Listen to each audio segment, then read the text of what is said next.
Thanks for joining us in the Navigant Credit Union Broadcast Center. I'm Molly O'Brien. This is Dan Berman with the Rhode Island Computer Museum. Yes, we have one, and yes, it's cool. He is the curator there, and today we're going to be talking about a couple different things, talking about the Computer Museum. So thank you so much for joining me, Dan. Well, thank you, Molly. I appreciate you coming here today. So we have some cool, different little items here. Tell me what I'm holding. This guy has a little mustache. I like that. So what Molly has is one of our little robots. What we do is we do some classes for the youth, and we bring these to the libraries that we go to, and we've been to over 200 libraries last year, and we can actually make this one move a little bit. Oh, yeah. If we put that in. I'm easily entertained. So what this is an Arduino, which is a little microprocessor, and the microprocessor costs $6. And we like to show the kids how to build little robots out of them. And what they can do is they can take a broken remote control car that they may have around the house, which a lot of them have, and we tell them to repurpose it, put a little Arduino on the top of it, and we'll teach them how to make robots out of it. So that's one of the things that we do there. Oh my gosh, that's awesome. So tell me a little bit about the Computer Museum, because let's talk a little bit about that, and then we'll get into all the other good stuff and talk about one of the reasons why I brought you here as well. What do you have at the Computer Museum? Well, what's some good stuff that you have there? Some good stuff. Well, I'll tell you a little bit about our history. And so we started out back in 1996. It was a bunch of people in town, most of them in North Kingstown, that collected British cars. And we said, let's collect something smaller than British cars. That could take up a lot of space. Yes, and so we said, let's collect computers. Well, 5 storage lockers later, we decided it wasn't smaller than the cars, and now we have 4,000 square feet in a warehouse filled with old computers. And some of the old computers are 5 Cray computers that we used around here. We have a lot of DEC digital stuff that came from the 128 loop, which was really early on in the computer technology. Oh, yeah. And we have a lot of microcomputers. So people started donating to us, and in 1999 we incorporated as a nonprofit. And the first few years, or the first 10, 15 years, we were in the collection mode. And now what we have is we've opened up a little learning lab in the Meadows in North Kingstown, Rhode Island. And that's where we have on display some of our computers, and we do our classes for whoever wants to come to our classes. That's so neat. I love the aspect of being able to showcase what came before and then being able to teach whoever wants to learn. I love that idea. And I think it's so important right now to be able to inspire kids to learn, because this is kind of the future, right? I mean, the future is getting kids to be inspired when it comes to programming, when it comes to, just sparking, right? Just sparking the imagination. So we try to get the kids into different programs. We try to teach them coding. We're really big into an hour of code, and we teach them other different programs like Raspberry Pi and some other program languages too. So and that's fascinating. And I saw Raspberry Pi, which I thought was so cool. I want to get to that in just a minute. I do want to ask you, though, before we get to that, because you have these old computers there, and then you have the new stuff, like, what kid now doesn't have a cell phone? Do kids come in and say, what is that? I don't know what that is. That's a computer? Well, we have a lot of old technology there, and it's really funny because one of the things that the young kids like is a rotary dial telephone. And we show them what an acoustic modem is, and I don't have one with me today, but that was how you dialed up your computer in the past. And an acoustic modem, you take the headphone and you put it into this modem, and now they say, how do I put my cell phone into that? And it's really interesting to see some of the technology. And we talk about the size of computers. And so when we talk about what's a mini computer, we ask them, well, what size do you think a mini is? And they say, well, maybe this big. And we say it was the size of a refrigerator back then. Yeah. So it has changed over time, and things get smaller all the time. So it really is interesting to see some of that old technology and the new technology. And especially when you talk about storage and the size of storage.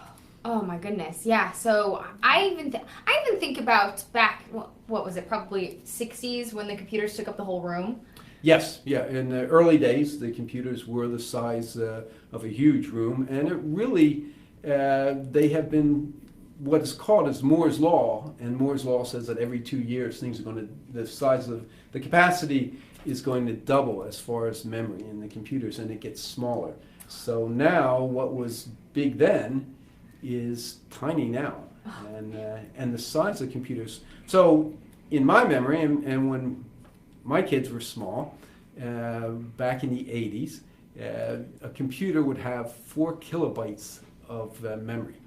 Now, 4 kilobytes is 4,000 bytes. Now, your phone has 16 gigabytes. And we think it's not enough. Right. We're like, it's running out of room. And we do a little bit of math with the kids, and we say, okay, if you had 4,000 pennies, and each penny was a kilobyte, they would stack up about 5 feet tall. Now, if you had 16 gigabytes, it would go around the world 41 times. So the difference between back in the 80s and now is just amazing for the science. It's amazing. Okay, so let's talk a little bit about Raspberry Pi. Tell me a little bit about what it is and why it's important for kids. So this is a Raspberry Pi, and a Raspberry Pi is a small computer. So it's the latest computer to our collection. And there's the computer. This is crazy. And so this is a computer. So that's a full computer. And it has a piano on the top of that one. So you can take the piano off of that one. And what it does is it allows you to learn how to program. So if we took this part off, you'll see just the Raspberry Pi. So that's... This is an add-on. Okay. So this is considered an Does that work? You can play it? it? Yes, this is a board. You can program it. So the idea is, the Raspberry Pis were developed in England, and the idea is a teaching tool. So back in the 80s, you hooked up your computer to your TV, and that's where you learned how to do programs, and the BBC had programming courses, and they had online education. And now they've gone back full circle, and they've developed what they call a Raspberry Pi. And the idea is that something this cheap, $35, but you have to add a few things onto it, that mom and dad would buy it, and you could learn how to program it at home. So what it has is an HDMI connector. Yeah, so here's HDMI. So you hook it up to your TV, and then if you have a keyboard or a mouse, you can hook up into the USB cables, keyboard and mouse, and then you can steal mom's SD card out of the back. Oh, yeah. And that's where the hard drive is now. So that little card is the hard drive. And then you take a power supply from a phone, and that's how you power it. Oh my gosh. And it's a full computer. It runs Linux. But if that one is too expensive, they came out with a newer version, and this one is the Pi Zero, and this is $5. It's $5? And this is $5. And this is a full computer. So take a look at this one, Mommy. Oh my God, okay, I'll trade you. So what can these do? Well, the thing that's... It's even smaller. Yeah, it's even smaller. And it's $5. But it's got really little tiny connectors on it. So you have to have a micro SD, and you have to have a mini HDMI port for that one. So, I mean, it's $5, but essentially you have to have all those connections. All the connections you're going to make. More expensive, really. But if you know, if you go to a program at a library, you can do all this stuff. You can do that. And wow. So tell me what functions that these tiny computers can do. So these computers can do everything that your laptop can do. And in fact, they come loaded with Minecraft. So the kids just love Minecraft. But it's an early version of Minecraft that allows us to program it in Python. So Python is a coding language and a programming language, and we can code in here with Python. So that's what's really nice about it. It also has another program called the Sonic Pi, and you can make music with it. And so what we do is we use these as a teaching tool to teach kids how to code. And some kids like music, so they can learn how to code in music, and they learn the sequence. Some kids like just direct Minecraft, and we can teach them how to make stuff in code that shows up in Minecraft. So it's a nice little teaching tool for us to use. And we take those to the libraries and give presentations at the libraries. Last year we did over 200 libraries in Massachusetts, Connecticut, and Rhode Island. Wow. So, and this year we're on track to do that again. So wow, that's incredible. So what is it like for you to be able to to see something like this and then to be able to go out and teach children? I mean, are they receptive? Is it inspiring? I think so. And one of the things that we look at is how do we get more people into the sciences? Exactly. They call STEM education. And we look at that and we say, well, one of the ways is to pique some of their interest. And if you want to be an engineer, maybe you have to have met an engineer. And so a lot of our members are engineers. I'm a civil engineer, which is not a computer engineer, but we have other ones that are electrical engineers and some computer science engineers. And then we have some interns from the University of Rhode Island that work with us too. And we believe that when they go out and they talk to these young kids and the kids can do things and see a physical activity, see something physically happen like a robot, that inspires them to want to do coding. And so it's really interesting because libraries always talk about what can bring boys into the library. And when we say we're going to do coding in Minecraft, all the boys come. And then we say we're going to do programming, the girls come and learn how to program because they're much better at programming. They have patience, whereas a lot of boys don't have as many patience. So it's a really win-win for the libraries when we do this. Wow, that's incredible. As you move forward, how important do you think it is to preserve, when you're going back to the museum aspect, how important do you think it is to preserve the history of what technology has been, and then moving forward to develop new types of technology so that the kids can not only appreciate the history and see what it's been like, and then learn the new technology? Well, it's interesting because one of the things that we talk about is how long will the technology, whatever you save, how are you going to be able to save it? Would you throw away the Gettysburg Address and just keep a copy of it? Well, you probably wouldn't do that. But are you throwing away floppy disks? Yeah. This is an old floppy disk, and this is another floppy disk. How many of those do you have stacked up at home, though, right? Stacks and stacks of these, right? Yeah. It's like, do I get rid of it? Do I save it? What do I do with it? Yeah. But how would you be able to read it? If nobody saves the technology to read it on, you're not going to be able to read it. Yeah. And so we struggle with what do you save and what don't you save? And do you save the original source document, which is this, or do you save a paper copy of it? Now, the one thing I can say is the only thing that we know lasts 1,000 years is paper. So if you have your program written out in paper, then it'll save. If you save your program on the cloud, what's going to happen in 20, 30 years from now? Will the cloud be around? How will it be around? Will your information be around? And we don't know those answers to those questions, but it is interesting to say that. But we do believe that you have to save the old equipment if you even will have a chance of reading some of the old information. So wild. What has it been like for you to work with these just little tiny computers and then to work with kids? Has it been fun? It's been very fun. It's very exciting. One of the other things that we do is we do a take apart. So we say that don't be afraid to take apart broken toys. And so we have the kids take the toys apart, and then we show them how they can learn to code and put one of these boards on them and remanufacture equipment. So that's really good.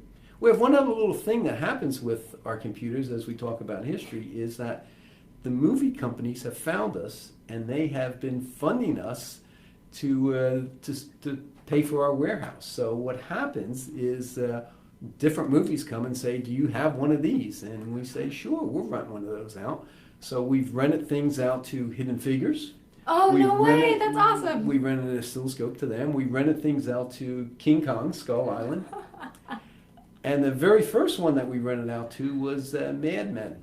Oh, that's awesome. So that helps us as far as we're all donation based, and this helps us to maintain our collection.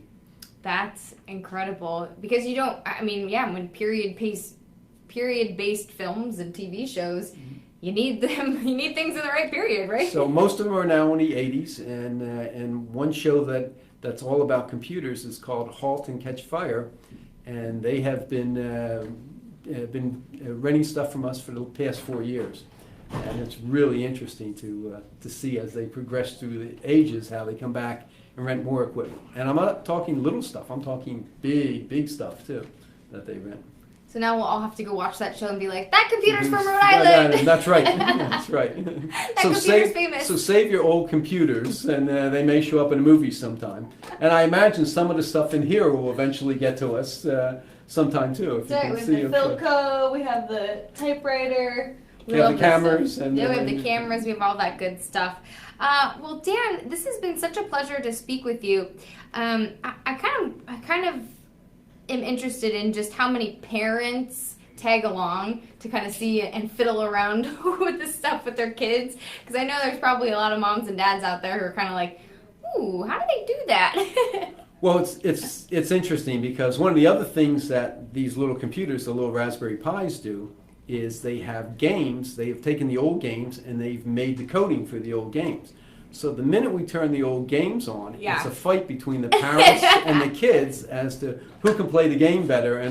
And mom says, no, I can do Pac-Man. Let me show you how to do this. And dad says, let me show you how to do pole position and a few of the other games. So it is interesting to see the old games and see what happens and to reprogram it. All the ones that we grew up with. Well, I hope you continue to inspire children out there to learn programming, all the STEM activities out there, because we definitely need that as the future. So thank you so much for joining us, and continue to preserve our history as well, because we definitely need to preserve that. So thank you so much for joining us. This has You're been welcome. fascinating. So thanks for coming in today. We're wrapping up here in the Navigant Credit Union Broadcast Center. Thank you so much for joining us on Go Local Live. Josh Benton will be here in just a moment to kick off Business Monday, so make sure you stay with us. Thanks for joining us, and we'll see you soon. And we'll see you soon. And we'll see you soon. And we'll see you soon.